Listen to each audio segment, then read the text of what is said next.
A little while ago, I got back from a 2-week vacation in Japan. I would have talked about it sooner, but I caught some variant of Japanese that totally obliterated my voice, which as you can hear, still isn't fully recovered. While I was there, I stayed in Tokyo and took trips out every other day. Mount Tsukuba, Mount Takao, stayed a night in Hakone, Kawagoe, Kamakura, all the basic, easy tourist adventures. A lot of stuff people say about visiting Japan is true. You really notice the difference once you're back home. As a resident of the UK, I was of course immediately greeted at Manchester Airport by people yelling on their phones with no sense of consideration for others whatsoever. I moved away, and another one started going off.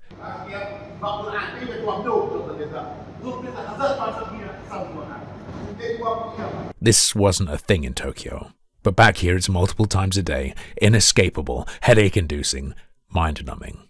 It's genuinely insane. There will be no one but you and them around, and they will cross a road just to be a pest closer to you. The impact on day-to-day quality of life is far greater than you might imagine if you don't live here. These people see any quiet area as an opportunity to fill space with their noise. They are a plague on mankind, and they are everywhere. The filth here at home is insane as well. Now, Tokyo isn't spotless. Here's a clip I caught near Shinjuku Park.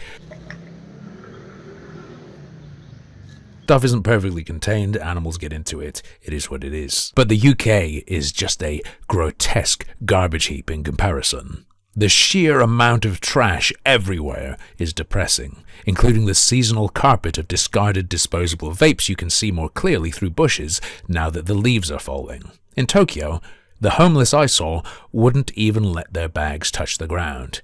Where I live, they start fires, throw trash in rivers, and brandish weapons at you as you pass. Not an exaggeration. We recently had an encampment where one of them had a bow. So, the stereotypical stuff about general cleanliness and manners in Japanese cities? It's all real. Some things in Japan, though, aren't how you might imagine based on hearing other people speak online. I didn't, for instance, realize that when people talk about Japan swarming with tourists, they really mean Chinese people. I thought I was going to be seeing a sea of my fellow whiteoids and cringe weebs, but turns out that no one loves Japan more than the Chinese, by a long shot. There's a lot of outdated info online too. It's easy to get the impression that you'll mostly be using cash, and that may have been true in the past or may be correct in rural areas now, but in Tokyo and its surroundings, the vast majority of places accepted cash and card, with the places that didn't accept both actually split pretty evenly between being cash only and cashless in my experience. Which brings me to my first tip. Beware 2k yen bills.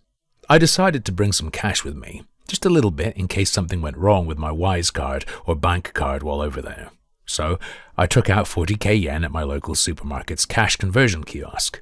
I was given a ton of 2,000 yen notes, and I didn't think anything about it. Sorry about the voice again, I'm still choking a bit. Anyway, turns out they're kinda rare, considered joke money, and often machines and shops won't accept them. You will be told by some cashiers, flat out, we don't accept these. So tip number 1 is, if you're gonna get cash out before leaving for Japan, don't accept 2,000 yen notes. I didn't run into them while I was over there really, but like I said, getting some cash in preparation, I was given a ton of them, so watch out. There'll be a bit of a pain in the ass as you'll have to figure out where to use and how to break them. If you only have one, the reception at your hotel will probably break it for you, especially if it's to get change for laundry machines. If you have a few, consider prioritizing them to put onto your Suica card, which you can then use at convenience stores or vending machines. And of course, travel. Even at places that'll accept them from you, you might notice a pause and sigh, or rolling of eyes when you hand one over to pay with. Or hand over multiple to pay with, God forbid. Sometimes it's like you may as well have just spat in the little plastic tray instead. Tip 2, because I think this take needs to be out there, simply don't go to Kabukicho at all. At least maybe not at night. Common advice you'll see is that it's safe. Just ignore the touts. Ignore the people trying to get you to follow them. Other than that, it's great. To which I'm going to say, I agree it's not particularly dangerous, especially compared to other cities, but it is a giant neon shithole. It is not a nice place, and ignoring touts only works if you're lucky or are willing to tolerate being harassed without doing anything about it. Personally, I'm not. I had to put my hand on a guy's face and shove him to get him out of our personal space with his ebonic yapping. Doing that somewhere like, I don't know, Camden Market, where you'll similarly get harassed, that might start a fight, whereas this guy just stopped. So it's better than other cities, sure, but I don't think it's good. And apparently they do sometimes get violent. You may have seen the viral clip. For me, a huge part of what I enjoyed in Japan was the absence of the sense of being watched and assessed for vulnerability. In contrast with most places I walk around at home, there is a sense of being prey in the UK that you don't feel in Japan. Kabukicho, though, welcome to the rat in a maze experience. Welcome to the African harassment vortex. Something you'll experience in the UK is walking into a corner store and having the guys who work there suddenly go silent and stare at you until you're out. Kabukicho is like a whole block of that atmosphere.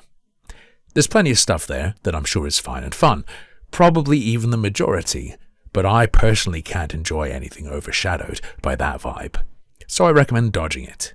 Yeah, you're not going to get hurt if you have your wits about you, but I think the atmosphere is actually wretched and entirely counter to relaxation if you have developed the same instincts I have. At the very least, I'd insist upon not getting too drunk there. Tip 3. Don't scare the locals. This is the flip side to the previous suggestion. You can easily, yourself, be the person making the atmosphere weird for others. If you've researched visiting Japan, you'll be familiar with a few things related to this. Being quiet on trains. This is common sense and you can just take the locals' lead. If it's a packed train, people are silent. If it's a bit more empty, you'll find that it's fine and common to speak quietly with your companions. Simple to understand.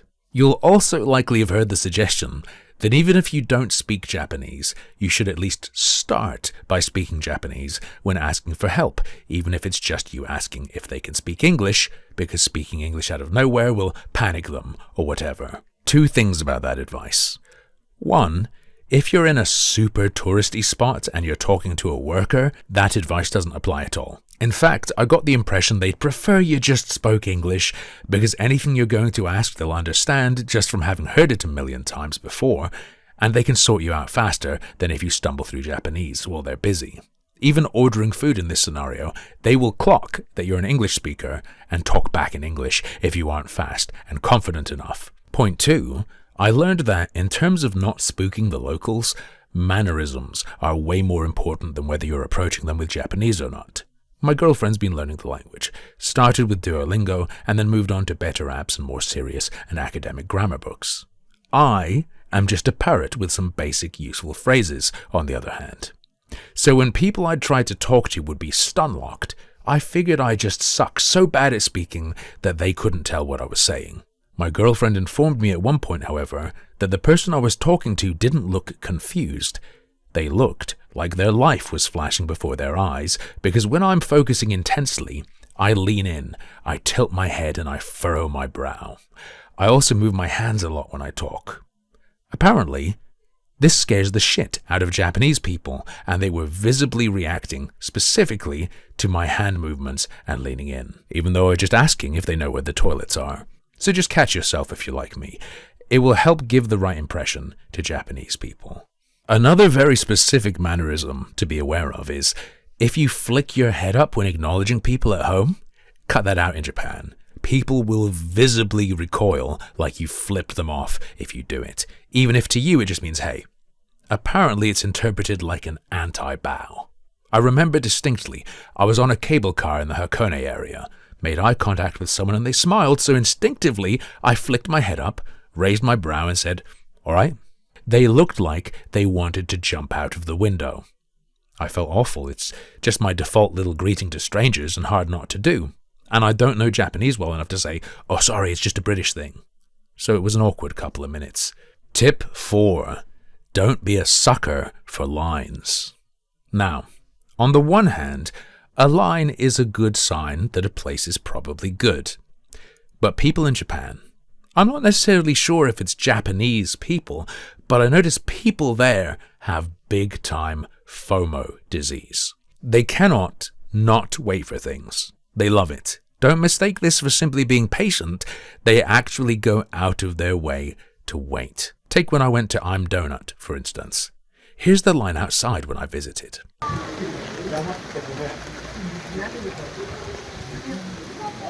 Around the corner in pouring rain. People were waiting for quite some time, and most I watched were buying drinks. Why is that important? Well, if you go up that elevator just to the left of people being served, there is an indoor cafe where you can get all the same stuff. The only rule is no takeaway, and you must order a drink. I went up there, was served instantly, ate my donut, and left. Some people who were in the line when I went up there were still in the line as I left.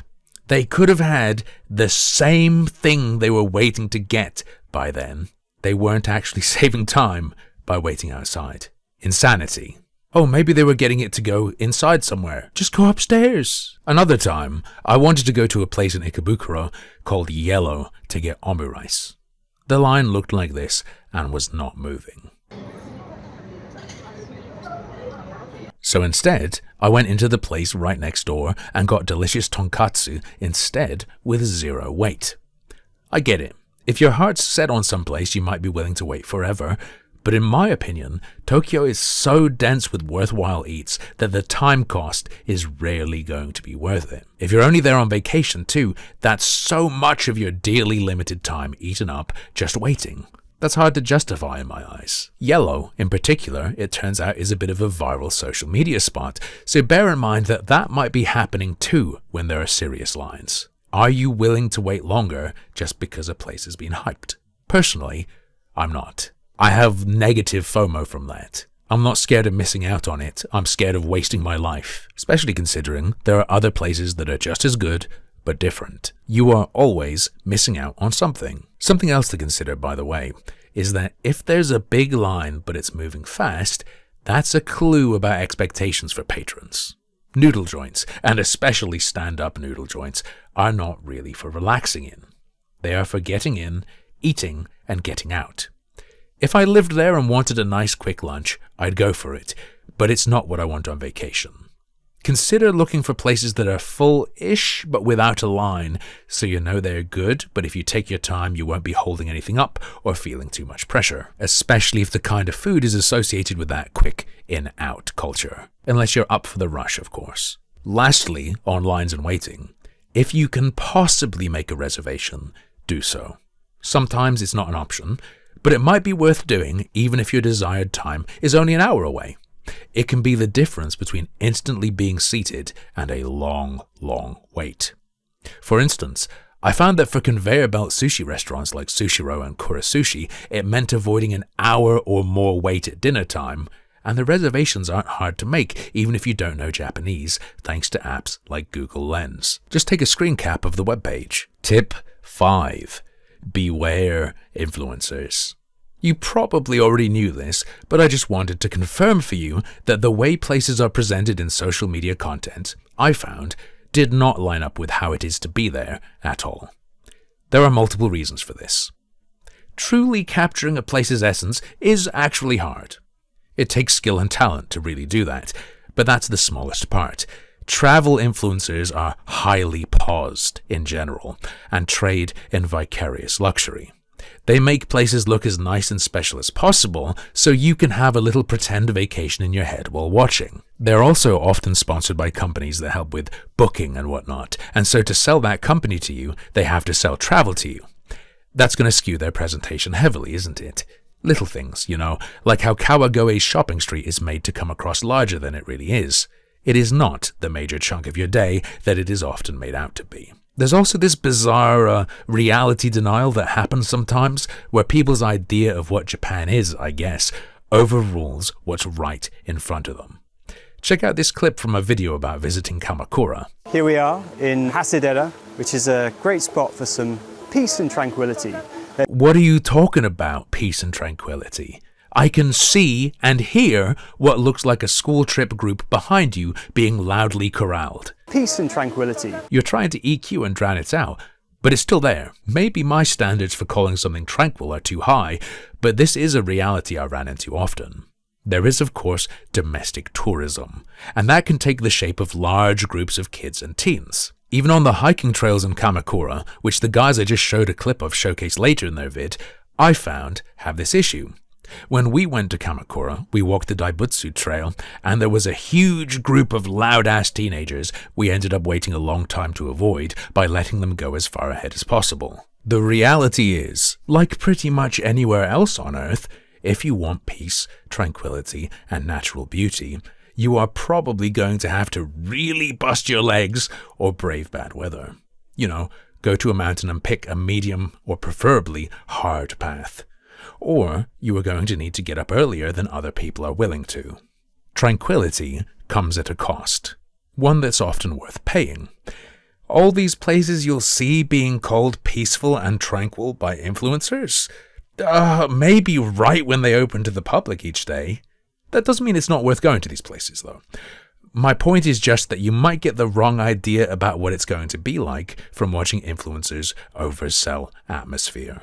And don't get me started on the wannabe tastemakers and trendsetters. Take Jimbocho. That place is being astroturfed to hell. The coolest place in the world, the coolest place in Tokyo. Westernized hipster trash. But it's not even that cool. It's not even as cool as, let's say, Shoreditch. It's a bunch of bookshops and really, really old people. It's like a really lame, tame version of that kind of neighborhood in the West. Cat bookshop's kind of cool though. Tip 6.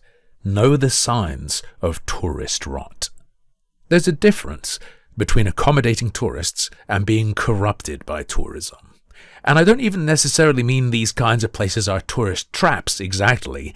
They don't charge crazy prices or anything, but they seem to have cast off everything good about Japanese service and adopted the worst of Western, because they are molded by who they're serving. Lunar Burger in Kamakura is one of only 2 genuinely horrendous meals I had in Japan.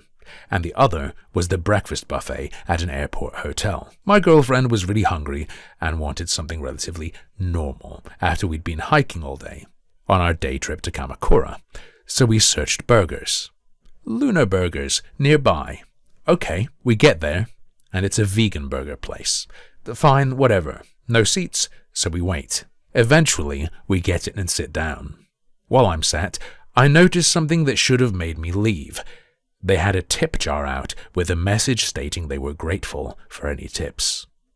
I know now that this is an insanely big red flag and not just a quirk in Japan where tipping isn't typical.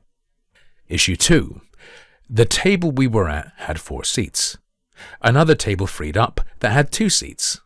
While we were waiting for our order of 2 burgers that was taking an incredibly long time in a place that only had 3 tables, we were asked to move table. I have never, ever had this happen before anywhere in the world. As a thank you for moving, we were given free iced tea. Iced black tea, another red flag for tourist rot, but a more subtle one. When our food arrived, I bit into the worst burger I have ever tasted, bar none.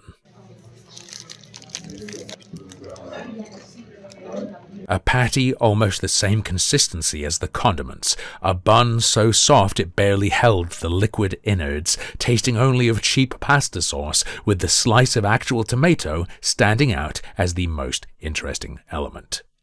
Unbelievably awful.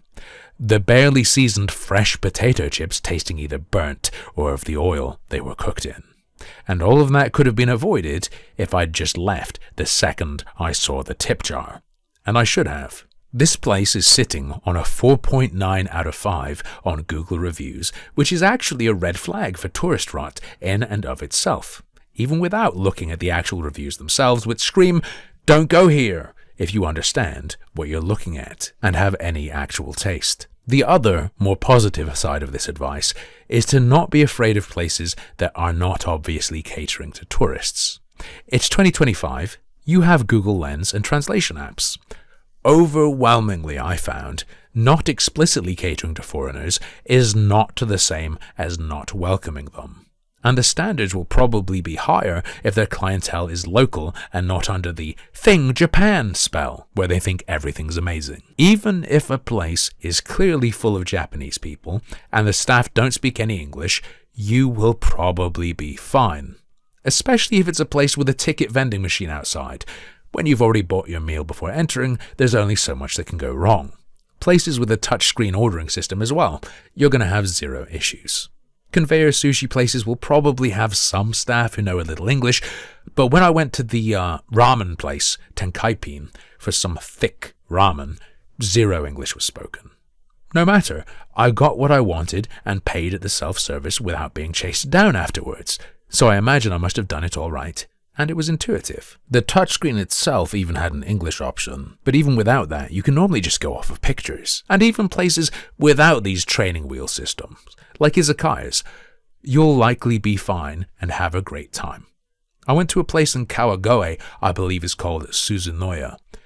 They were beyond welcoming. The food was great, the drinks were great. Nothing was in English, and there were no other tourists while we were there. Common sense, manners, and you'll be fine. Don't be scared to dive in. I say this because I get the impression that a lot of people do stick only to places that are clearly tourist or English friendly.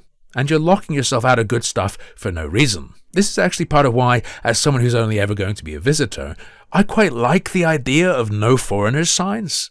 It means that anywhere that chooses not to put one up is inviting you in. As well, I don't want to go somewhere people don't want me. If not because of the atmosphere, then because I don't want to give them my money. I didn't actually notice any of that while I was there, but I think the Japanese-only signs are a win-win idea.